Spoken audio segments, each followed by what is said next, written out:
Alors, on va continuer sur cette question du péché originel qui est centrale. Le premier péché de l'homme. Donc, on tourne la feuille au numéro 397. L'homme tenté par le diable a laissé mourir dans son cœur la confiance envers son Créateur et en abusant de sa liberté a désobéi au commandement de Dieu. C'est en cela qu'a consisté le premier péché de l'homme. Tout péché, par la suite, sera une désobéissance à Dieu et un manque de confiance en sa bonté. Bon, ça c'est évident. Peut-être le numéro 399. L'Écriture montre les conséquences dramatiques de cette première désobéissance. Adam et Ève perdent immédiatement la grâce de la sainteté originelle. Ils ont peur de ce Dieu dont ils ont conçu une fausse image, celle d'un Dieu jaloux de ses prérogatives. L'harmonie dans laquelle ils étaient établie grâce à la justice originelle est détruite, la maîtrise des facultés spirituelles de l'âme sur le corps est brisée, l'union de l'homme et de la femme est soumise à ces tensions, les rapports sont marqués par la convoitise et la domination, l'harmonie avec la création est rompue, la création visible est devenue pour l'homme étrangère et hostile.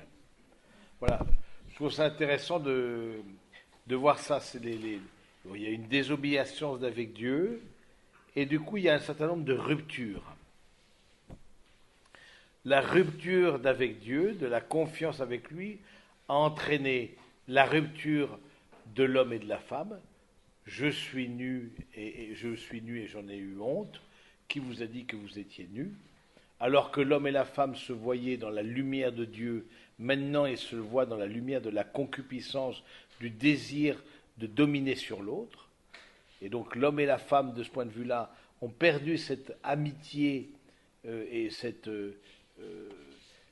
simplicité dans leur rapport. Et du coup, voilà, sont dans la peur l'un envers l'autre. Ensuite, il y a en termes de conséquences,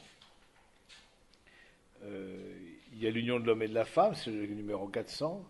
Hein, leurs rapports sont marqués par la convoitise, la domination. Hein, l'harmonie avec la création est rompue. Hein, ça se voit à partir du sol. Tu tireras ta nourriture à la sueur de ton front.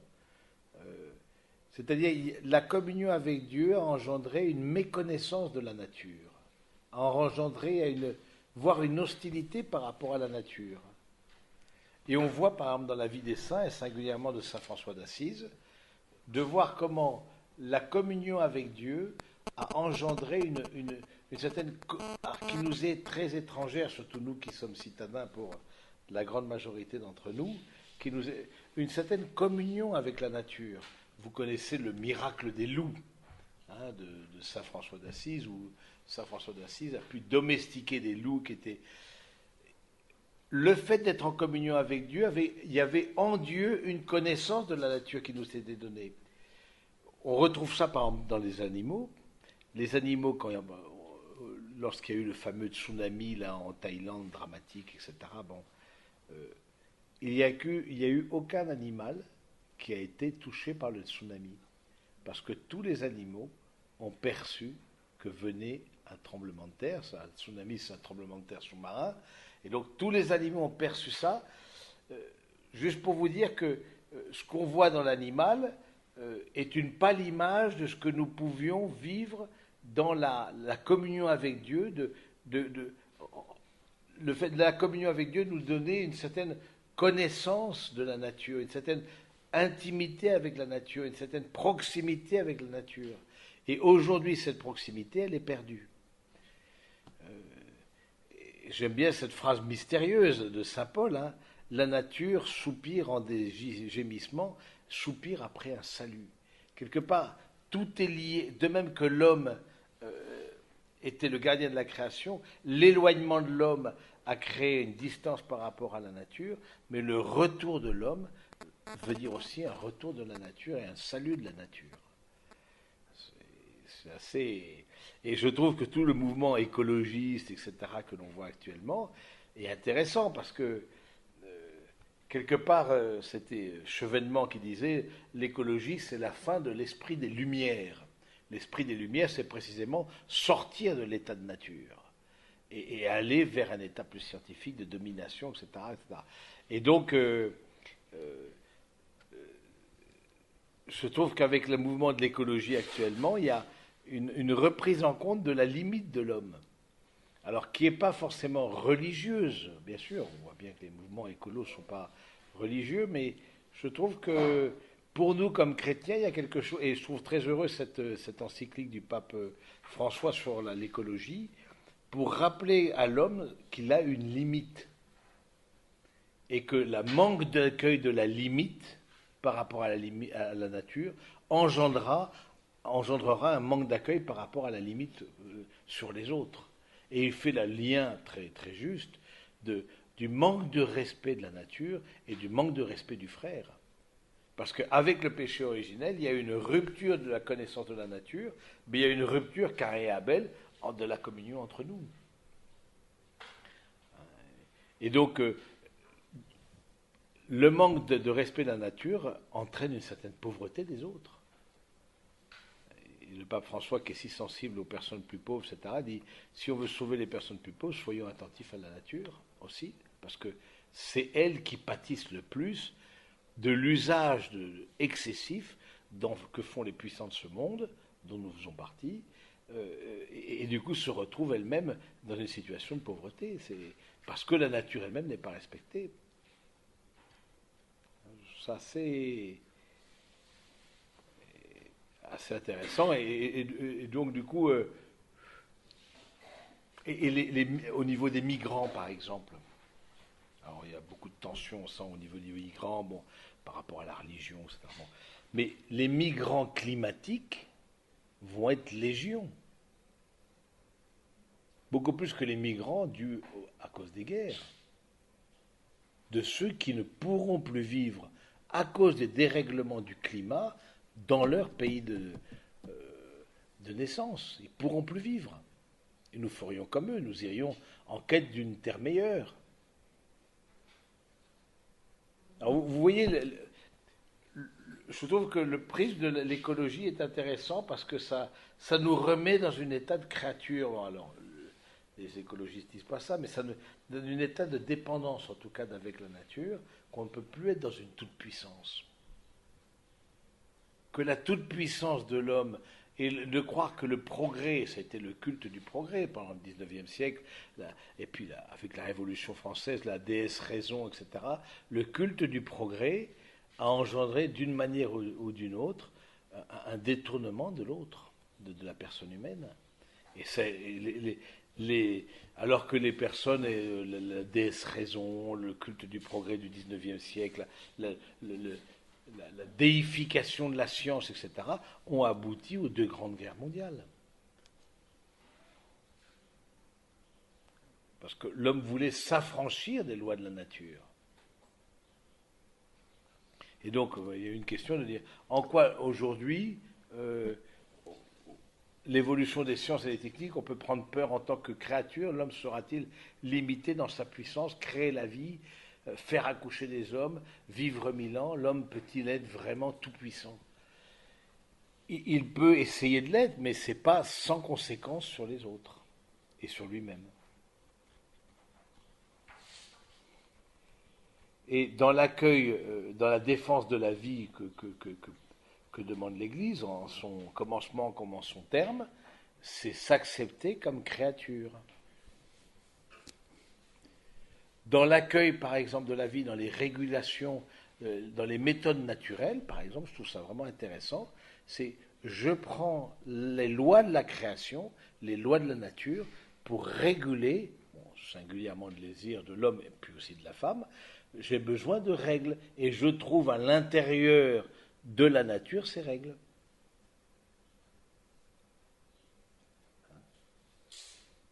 Mais vous voyez, il y a le désir de tout dominer, de tout contrôler, cette mentalité sécuritaire d'être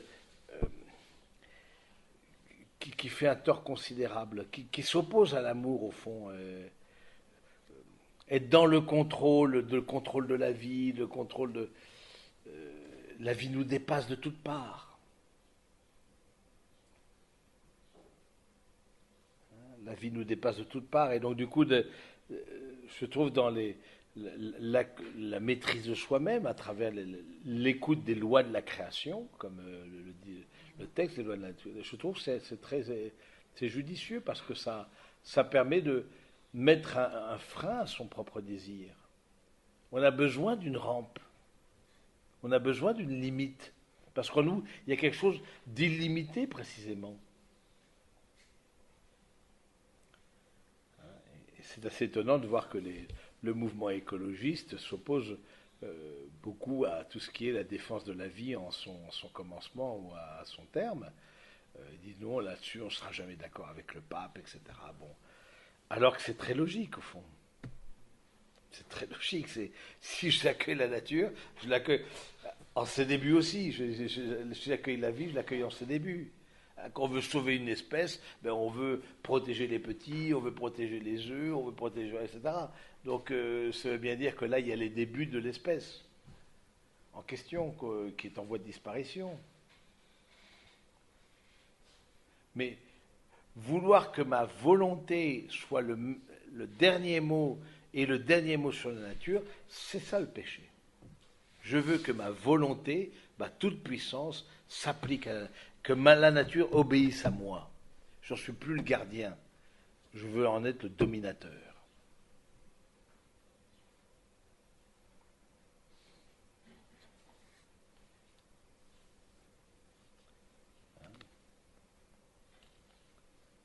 Je veux que la nature, quelque part, réponde à mon désir d'infini, réponde à mon désir de toute puissance et obéisse au doigt. Eh bien oui, c'est pas comme ça que ça fonctionne. On est en train, je voyais aux infos justement, on est en train de travailler, de puiser dans les richesses pour ce qu'on a fini d'épuiser, ce qu'a produit la terre. Voilà, on tape dans les richesses maintenant, dans les réserves. On ne pourra pas taper dans les réserves indéfiniment. Notre fondateur, le Père Lamy, a une intuition, une révélation, pour dire les choses simplement. Il a prédit le retour à la terre. À la terre. Il a prédit le retour à la terre. Et alors aujourd'hui, ça paraît très lointain parce que nous sommes tous citadins, sauf moi, non, qui suis vraiment au milieu des sangliers. Donc du coup, à l'abbaye de Vorscans, peut-être vous ne connaissez pas, mais bon, il n'y a que les moines et les sangliers qui habitent dans le secteur. Donc voilà. Donc, mais il a prédit le retour à la terre. Bon.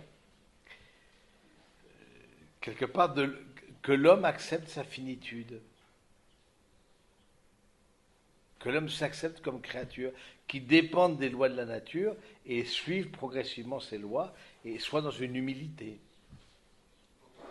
Dans l'Apocalypse, on finit avec la Jérusalem céleste. Oui, on commence dans un jardin et on finit dans une ville. C'est ça que tu dis.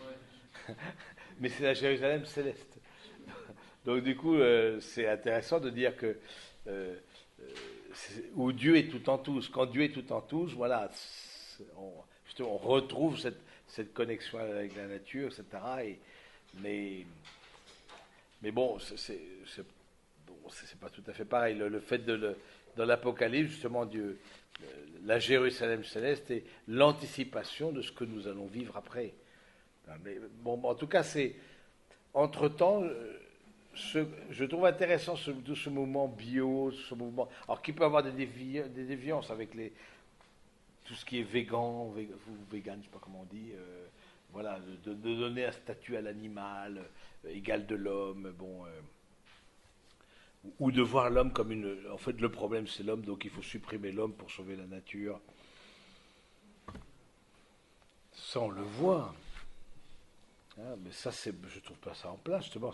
C'est parce que lui-même a un axe et qu'il est finalisé que l'homme respectera ce qui lui est confié. S'il est plus finalisé, ben, il assouvit à travers la nature sa toute-puissance.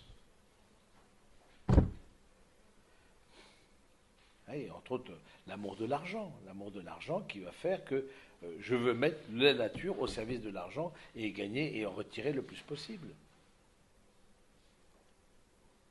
Donc, je trouve intéressant cette question de l'écologie et telle qu'elle est abordée par le chrétien. Je trouve que c'est une véritable entrée par rapport à, justement, dans le dialogue avec le monde, dans le dialogue avec nos contemporains, où l'écologie est plutôt, entre guillemets, bien vue.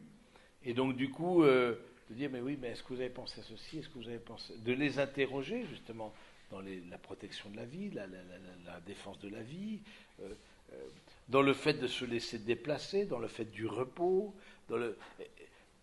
tout ça, ça a à voir avec la vie chrétienne. Et donc d'interpeller nos contemporains, de dire ah, vous êtes super, vous êtes bio, etc. Super. Donc vous écoutez les lois de la nature, donc etc.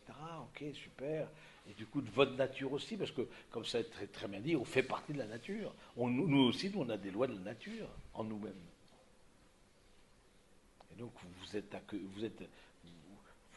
l'accueil des naissances, l'accueil des comment vous vivez ça de façon naturelle, etc. Alors là, du coup, il y a il y a un grand vide qui se crée. Mais c'est parfois justement les incohérences des mouvements écologistes qui voilà, qui vont pas jusqu'au bout du raisonnement quelque part. Hein. Enfin, bref. Oui.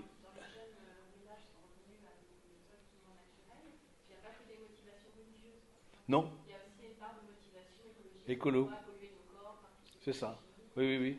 C'est marrant parce que on m'a transmis ça dans les paroisses, donc il y a des formations en méthode naturelle, où en fait il y a les catholiques bien sous tout rapport, et puis il y a les grands chevelus, etc., qui avec leur grande barbe qui arrivent, peace and love, alors raconte-moi un peu comment ça se passe la nature, et c'est vrai que, parce qu'ils disent, ben là, on n'a pas à se laisser intoxiquer par quelque chose qui ne nous convient pas, quoi, et qui... Hein, donc... Le fait de la création, c'est accueillir une forme de dépendance, au fond, une forme d'humilité. La création nous appelle à l'humilité.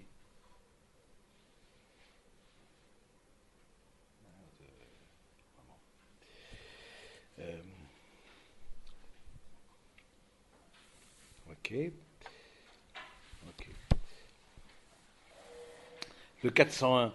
Depuis ce premier péché, une véritable invasion du péché inonde le monde. Le fratricide commis par Caïn et Abel.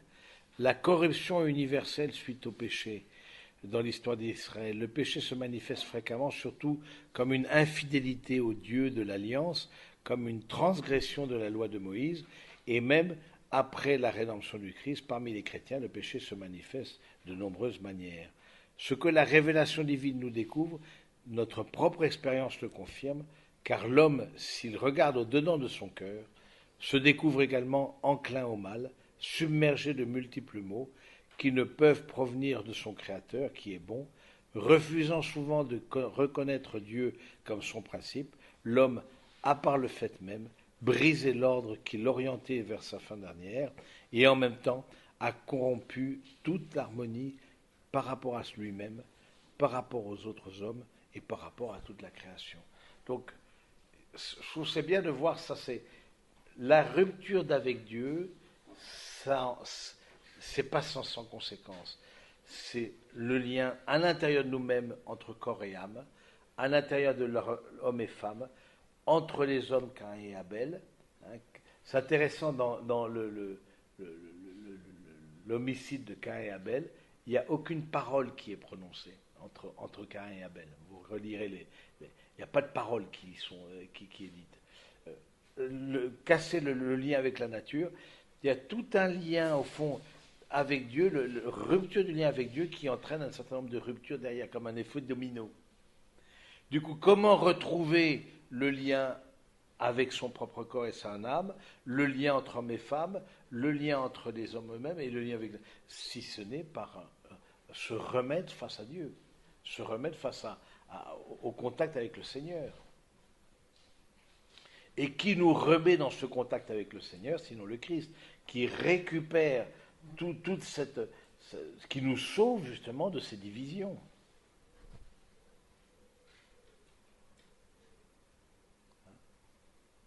Qui nous sauve de ces divisions entre nous, entre hommes et femmes, à l'intérieur de nous-mêmes, avec la nature. Voilà, c'est...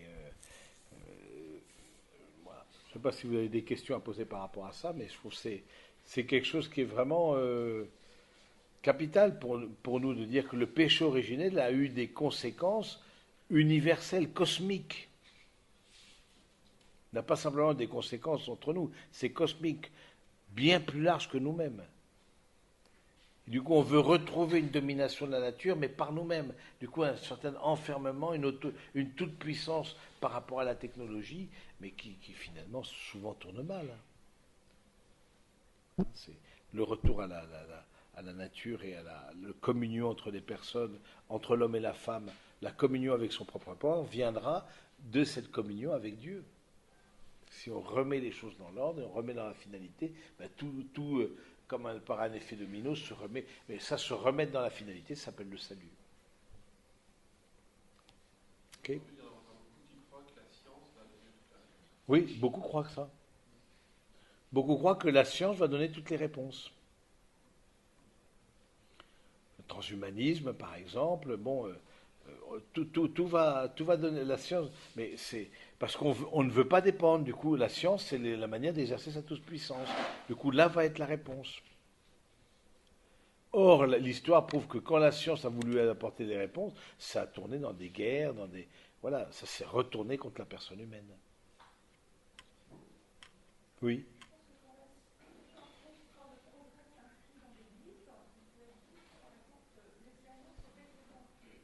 L'expérience au bec et loin, oui.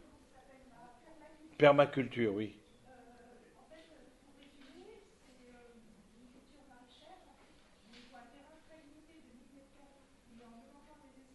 Hmm.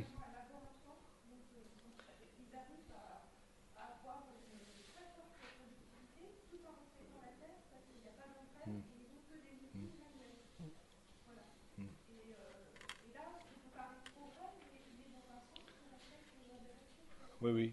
Ouais. Quelque part, c'est la science qui se met à l'écoute de la nature. Ce que vous dites, c'est ça. La permaculture, c'est ça. C'est la science qui se met à l'écoute de la. Oui, c'est pas que la science soit mauvaise, c'est que l'argent dans lui-même n'est pas mauvais. La volonté humaine, mais qu'est-ce que j'en fais et vers quoi je le tourne? Donc la permaculture, je trouve ça intéressant comme développement de dire voilà, les espèces entre elles ont un lien. Du coup, si je mets telle espèce contre telle autre, ça va me protéger des pucerons, ça va aider telle autre à grandir. C'est de prendre conscience que dans la nature, comme entre nous, il y a un lien. La sagesse des anciens. 100 ans, oui. Ouais, les produits, il y a beaucoup de produits qui nous ont fait croire qu'on pouvait produire à l'infini. Alors, on veut donner à nos désirs l'infini de l'intelligence.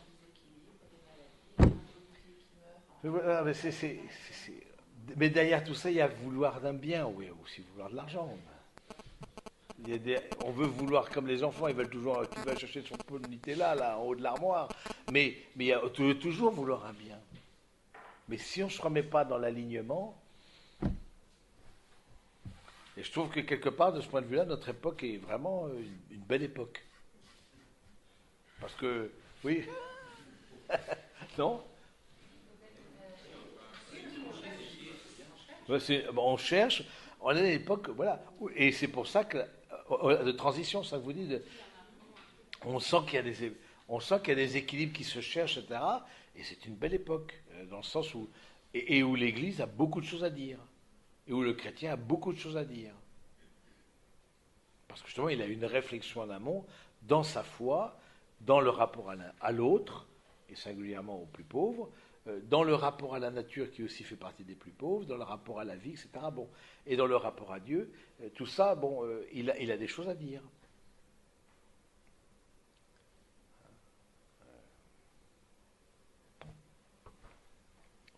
Oui.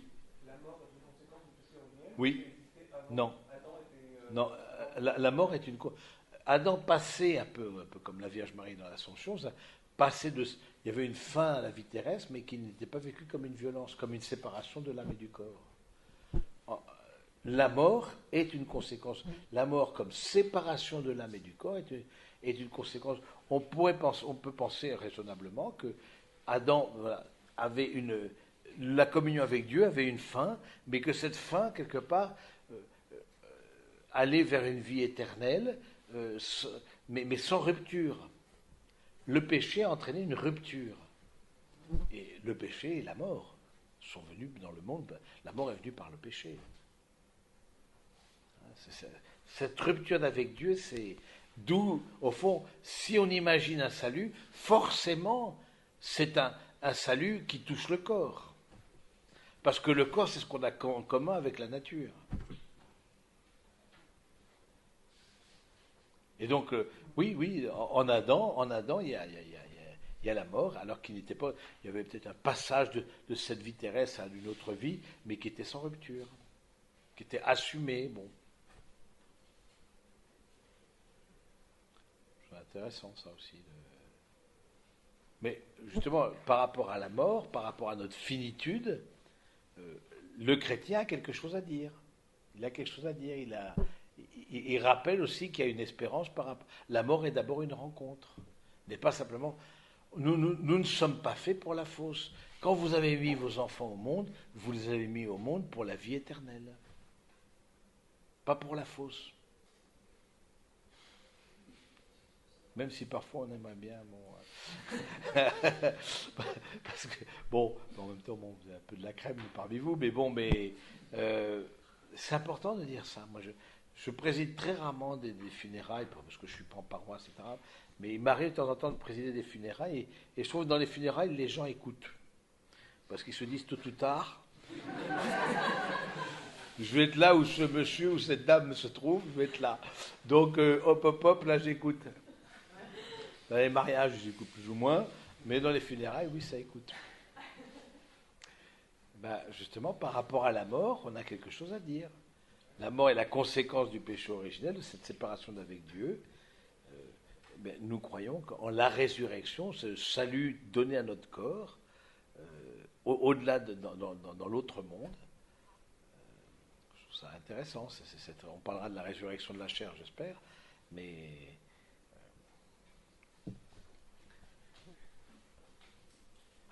en même temps, je trouve voir comment beaucoup de nos sociétés modernes mettent aux périphéries des villes tout ce qui rappelle leur finitude. Que ce soit les cimetières, que ce soit les hôpitaux, que ce soit les supermarchés.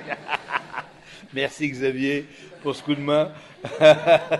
Voilà. Mais qui aussi rappelle d'une certaine finitude. Voilà. On veut cacher les choses, on met tout ce qui nous ramène à nos limites, on veut le cacher, quoi. Or, nous sommes de nature un être limité.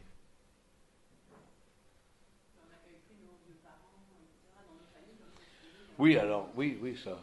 Ouais, avant, ils vivaient moins longtemps aussi, donc du coup, ça, c'était plus facile de les accueillir. Non, mais c'est pas que je pousse au meurtre, mais mais c'est important aussi l'accueil, l'accueil des parents. J'aime bien cette phrase du pape François. Il dit: les personnes âgées sont l'avenir de l'Église. On dit: mais comment il dit ça? Ça ne veut rien dire, c'est les jeunes l'avenir. Non, il dit: les personnes âgées sont l'avenir de l'Église. Parce que de la manière dont je traite la personne âgée dans sa fragilité, le grand âge, c'est vraiment la fragilité. On n'a pas toute sa tête, on n'a pas le corps ne répond plus, etc. Mais de la manière dont je traite la personne âgée, le jeune peut voir la manière dont il sera lui aussi traité quand il sera dans cet état de grand âge. Alors, il y a des choses qu'on ne peut pas forcément assumer parce que ça demande une aide médicale, c'est bon, voilà, mais ça ne veut pas dire qu'on laisse les gens mourir seuls dans des maisons de retraite. Et parfois, il y a aussi une forme d'égoïsme, de dire accueillir les parents âgés, ou en tout cas s'en occuper, être proche d'eux, d'être soucieux, justement. Quelque part, la fragilité de l'autre me rapproche de l'autre, quand j'ai un cœur ouvert, ou m'en éloigne quand j'ai un cœur fermé, mais la fragilité, la dépendance, la grande dépendance, le grand âge, hein, me rapproche aussi de mes parents, quand ils sont de ce monde. En tout cas, était d'interprétation. Est-ce que je vais les visiter? Je peux peut-être pas les prendre chez moi, parce que bon, voilà, on a aussi une limite. Et puis, je veux dire, votre génération, puis la mienne aussi, on est la seule génération à tenir sur 4 générations. Je m'explique, c'est que on est la seule, on est vraiment écartelé. C'est-à-dire que à la fois, il y a ma génération, elle est 50 et plus, on a à la fois les grands, les parents, on a soi-même, on a les enfants et les petits-enfants. C'est la première génération dans l'humanité où il y a 4 générations. Je ne sais pas si je me fais comprendre. C'est la première génération où, et donc du coup, il faut tenir les parents. Et les enfants, il y a les petits-enfants, il faut voilà, prendre les petits-enfants. De par l'allongement de la durée de la vie, c'est vrai que les cinquantenaires sont dans une situation inconfortable. Mais en même temps prophétique, c'est-à-dire de dire que on prend conscience du lien qui nous unit. Je ne peux pas dire je sans dire tu, je ne peux pas dire tu sans dire nous.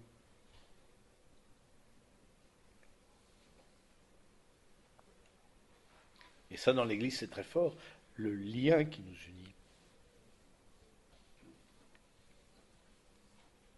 Hein, ce qui nous unit.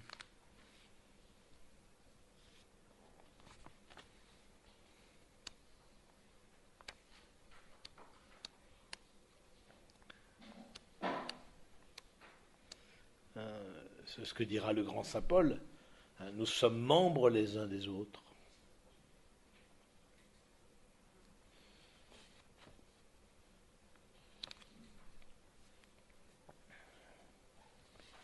C'est pour ça que dans l'Église, rien n'est solitaire, même si c'est personnel.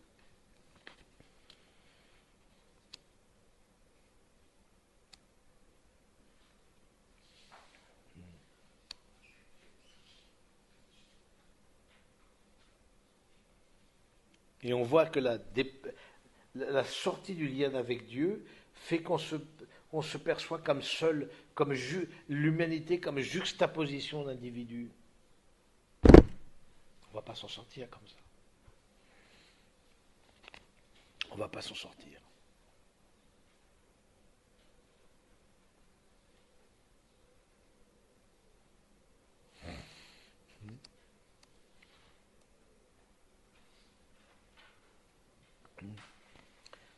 Questions? D'autres questions? Non, c'est bon, ça va. Ok. Alors, tu ne l'as pas abandonné. Alors, attends, hop, voilà. Tu ne l'as pas abandonné à la mort.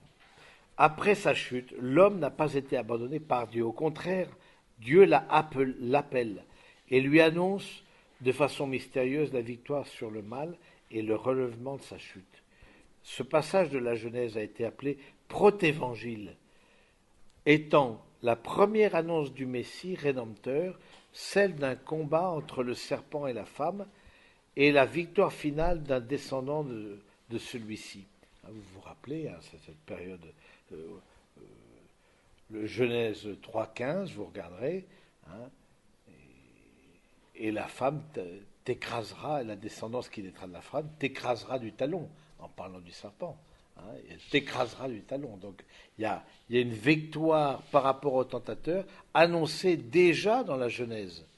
Et évidemment, le chrétien a vu à travers cette femme qui écrasera le serpent du talon l'image de la Vierge Marie. C'est assez logique. La tradition chrétienne voit dans ce passage une annonce du nouvel Adam qui, par son obéissance jusqu'à la mort de la croix, répare en surabondance la désobéissance d'Adam. Par ailleurs, de nombreux pères et docteurs de l'Église voient dans la femme annoncée par le protévangile la mère du Christ, Marie, la nouvelle Ève. Elle a été celle qui, la première de manière unique, a bénéficié de la victoire sur le péché remporté par le Christ.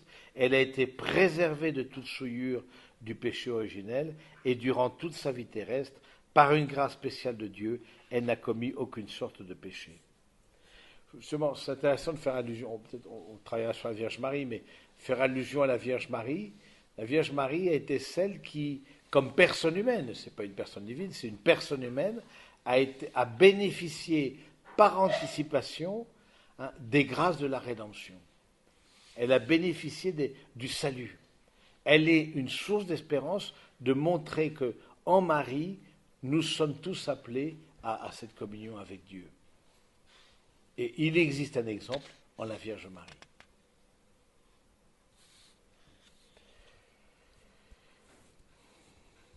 Mais pourquoi Dieu n'a-t-il pas empêché le premier homme de pécher? Saint Léon le Grand répond, la grâce ineffable du Christ nous a donné des biens meilleurs.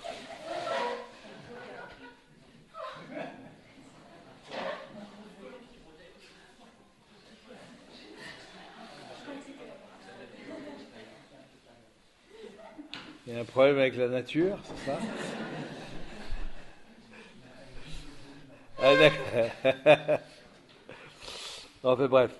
Donc Saint Léon le Grand, pourquoi est-ce qu'on a péché? Est-ce que c'était pas mieux de ne pas pécher au fond et de ne pas s'éloigner de Dieu? C'est le grand point. La grâce ineffable du Christ nous a donné des biens meilleurs que ceux que l'envie du démon nous avait ôtés. Et saint Thomas d'Aquin, rien ne s'oppose à ce que la nature humaine ait été destinée à une fin plus haute après le péché. Dieu permet en effet que les maux se fassent pour en tirer un plus grand bien, d'où le mot de saint Paul, là où le péché a abondé, la grâce a surabondé. Et le chant de l'exultète, ô heureuse faute qui nous a mérité un tel et si grand Rédempteur. Voilà, donc cette question du péché originel, on ne prétend pas en faire le tour, mais en tout cas, c'est quelque chose qui est, pour notre foi, capital, qui nous aide à réfléchir à nos liens déjà avec nous-mêmes, nos liens hommes et femmes dans le couple, nos liens avec nos proches et nos liens avec la nature. Je pense que ça remet en perspective tout ça. Je ne sais pas si vous avez des questions. Oui. Dans la tentation du serpent, Oui. si je me souviens bien, la phrase que dit de tentation qui est dite, c'est manger du fruit de l'arbre. Oui. Et vous serez comme des dieux, alors ça on comprend bien que c'est péché, Oui. Dieu, mais il est dit, je crois aussi, et vous connaîtrez le bien et le mal. C'est-à-dire, oui. Et là on a l'impression que bon, si on avait quelqu'un qui nous disait, voilà, tu vas connaître ce qui est bien, c'est autre chose. C'est ça. Vous connaîtrez, dans la tentation, c'est exactement ce qu'il dit, vous serez comme des dieux et vous connaîtrez le bien, dans le sens où vous déterminerez par vous-même ce qui est bien et ce qui est mal, sans le recevoir de Dieu. Et je pense qu'avant la faute originelle, on recevait de Dieu ce qui était bien. Dans la confiance, à la fois on recevait un contact avec la nature qui fait qu'on ne se mettait pas là où il y a les tremblements de terre, on ne se mettait pas là où il y a, parce qu'on avait un contact, une connaturalité, voilà, mais aussi par rapport au bien et au mal, on recevait ce qui était bien et ce qui était mal de la part du Seigneur dans la confiance. Hein, manger, c'est rendre, assimiler. Je veux être moi-même auteur du bien, déterminer moi-même ce qui est bien et non pas le recevoir de Dieu. Eh oui, et par-delà le bien et le mal, Nietzsche, un des maîtres du soupçon, je détermine moi ce qui est bien, moi ce qui est mal, sans aucune référence. Sans aucune référence. Parce que la référence forcément est une menace à ma toute puissance.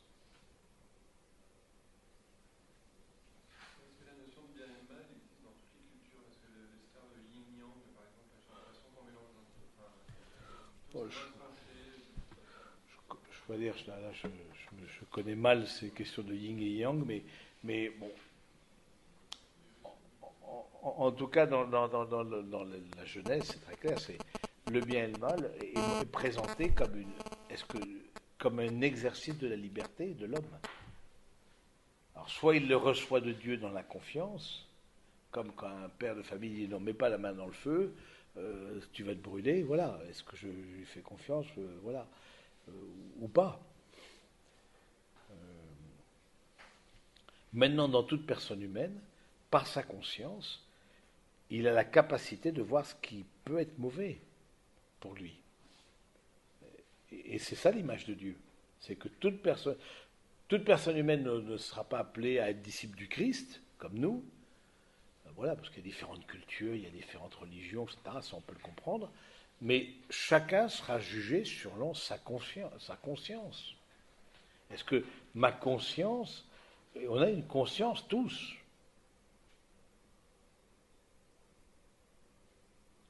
Quand je vole, c'est les 10 commandements. Les 10 commandements, c'est ce qu'on appelle la loi naturelle.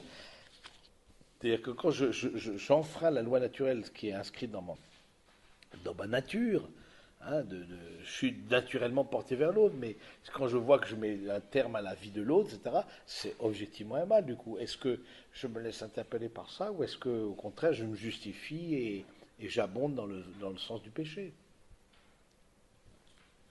Donc, quelle que soit la manière dont les cultures le présentent, la personne humaine a une conscience.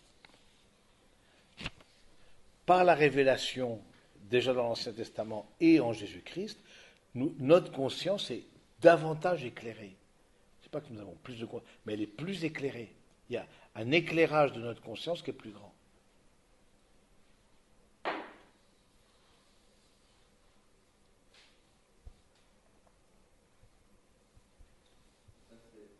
C'est un des soucis peut-être de notre époque, c'est une telle confusion au niveau des notions de base de philosophie, d'anthropologie, que les gens croient même plus justement à la nature humaine, en fait, il y a une loi naturelle. Oui. Justement, pour construire les choses avec les autres, c'est plus facile quand il y avait un peu un consensus là-dessus sur C'est ça. la naturelle et comment on base les choses. C'est ça. C'est ce qu'ils disent, par exemple, c'est uniquement pour les chrétiens, les croyants, mais si on n'est pas croyant, c'est pas grave. Oui. Et les désirs. Oui. Le relativisme, c'est complètement ça. Le relativisme, tu vois, c'est par rapport à ce que vous dites aussi, c'est Maxence, c'est de dire que le relativisme, c'est que tout se vaut, au fond, et puis c'est la loi du consensus. C'est la loi du majoritaire. Si on se met d'accord pour dire que ça c'est une chaise, donc c'est une chaise. C'est pas une table. On s'est mis tous d'accord. Bah oui. Si on se met d'accord pour dire que l'embryon n'est pas de nature humaine, bah c'est pas de nature humaine. Si on l'a voté.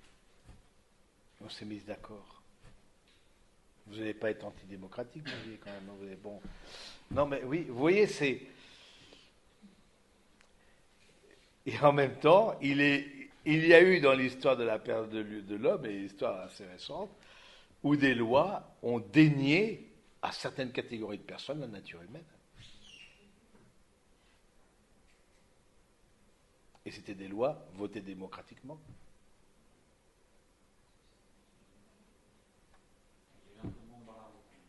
Oui, il y a eu des problèmes. Bon, que ce soit avec l'esclavage, par exemple. L'esclavage, c'était, bon, on se demandait, mais c'était des personnes humaines, etc. Bon, évidemment, tout le drame avec la Shoah, et puis bon, mais c'était démocratiquement, mais ça n'a pas suffi. On pense que l'homme autocentré, qui renfermé sur lui-même, va être capable de défendre l'homme. Non, c'est qu'il va se mettre d'accord, mais peut-être en fonction des avantages, en fonction des profits, en fonction des...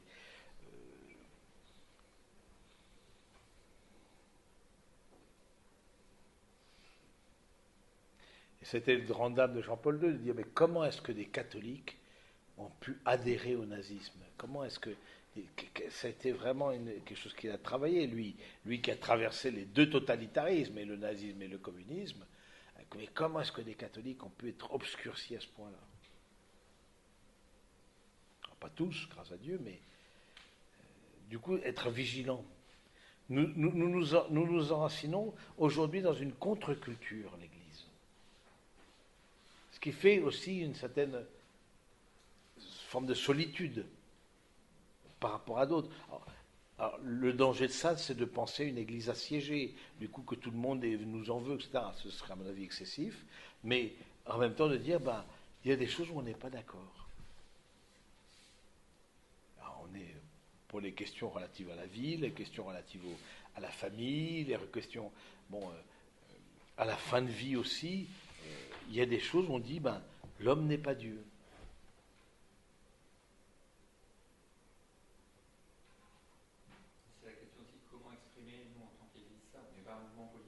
Non? Ça serait un travers de commencer Oui, à faire des opuscules. oui, oui. Ça n'a jamais marché. Des partis catholiques, ça n'a jamais marché. Donc, comment on exprime Dans notre travail, je pense que le catholique, vous connaissez la lettre à Dionyette. Ça vous dit quelque chose, la lettre à Dionyette? Il n'y a aucun de vos enfants qui s'appelle Dionyette. Donc, la lettre à Dionyette, je vous invite à la lire, cette lettre-là. Dire comment est-ce que le chrétien se situe dans le monde? Dionyette, comme ça se prononce, avec un accent grave. Donc voilà, Dionyette. Voilà. Comment est-ce que le chrétien... Il est dans le monde, et il y a quelqu'un qui écrit à Dionyette, un certain Dionyette, qui parle des chrétiens. Il dit, les chrétiens sont vraiment, et c'est au premier temps de l'Église, c'est vraiment des gens particuliers. Ils font tout comme tout le monde. Ils s'habillent comme tout le monde, ils respectent les lois de la cité, ils respectent, etc., etc.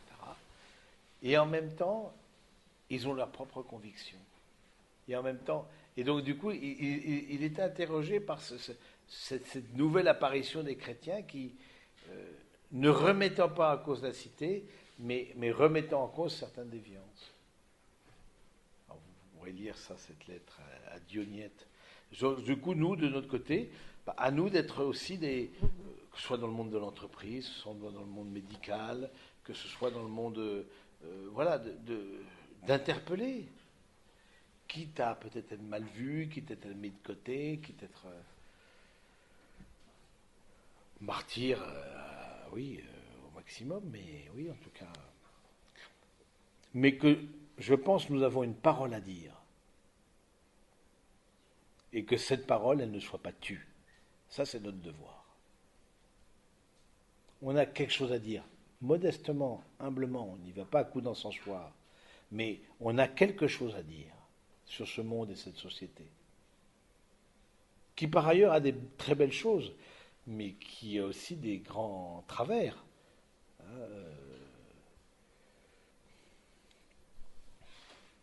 Et si nous on les dit, on l'argumente, et peut-être d'autres peuvent aussi être interpellés, et puis c'est pas simplement le consensus qui fait le bien. On peut très bien se mettre d'accord pour attaquer la Banque de France. Hein. Bon, c'est un petit peu compliqué parce que j'ai pas. Mais bon, mais voilà, je caricature, mais oui. Sur la défense de la ville, j'ai lu un article dans la vie chrétienne sur ce qui s'est passé aux États-Unis. D'un point de vue strictement humain, dans les années 80, on pourrait dire jusqu'à finir la vaille, et des fois, c'est pas la peine de se battre. Et en fait, il y a eu tout un courant très positif, au lieu d'être contre, notamment les pro-life, Oui. une façon de se faire.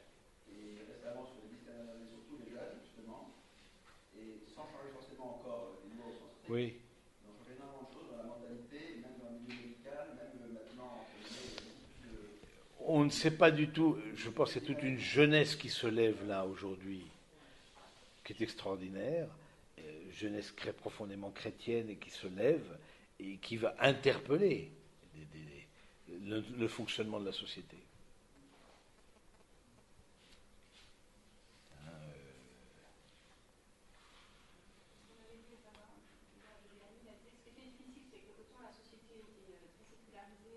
Oui. Il y avait quand même un référentiel commun, Oui. le sens du bien commun, la Oui. travail, la dignité de la vie, et que du coup ça a complètement changé, on est passé dans un autre mode de société où le vocabulaire de base n'est plus le même, du coup il y a une incompréhension. Oui, il y a une incompréhension sur les fondamentaux. Sur les fondamentaux. Et l'Église s'inscrit aujourd'hui dans une contre-culture, quelque part. Moins audible. La question de l'avortement, c'est plus audible. Ah bien sûr, ah bien sûr, ah bien sûr. Pour le moment. Oui.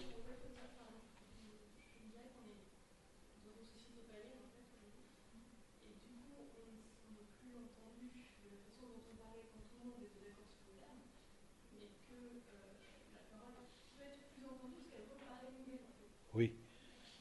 C'est ça, pareil, nouvelle, parce qu'elle n'a pas été entendue depuis longtemps. J'aime bien cette phrase de saint Augustin à quelqu'un qui se plaignait. Saint Augustin, c'est 4e, 5e siècle de notre ère. Et quelqu'un qui vivait au IIIe siècle disait avant, au IIIe siècle, les jeunes avaient du respect, etc. Ils se levaient pour laisser des places dans des autobus, bon bref. Donc, et lui disait, soyez bons et les temps seront bons, soyez saints et les temps seront saints.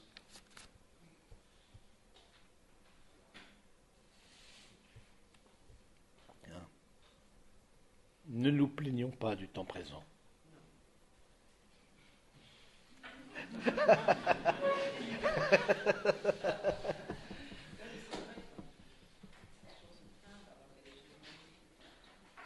Encourageons ce qui est bon, ce qui est dans vos enfants, encouragez des choses positives. Tu vois, que le chrétien ne soit pas vu que contre les trucs. Ouais, voilà, il y a des très belles choses qui se passent.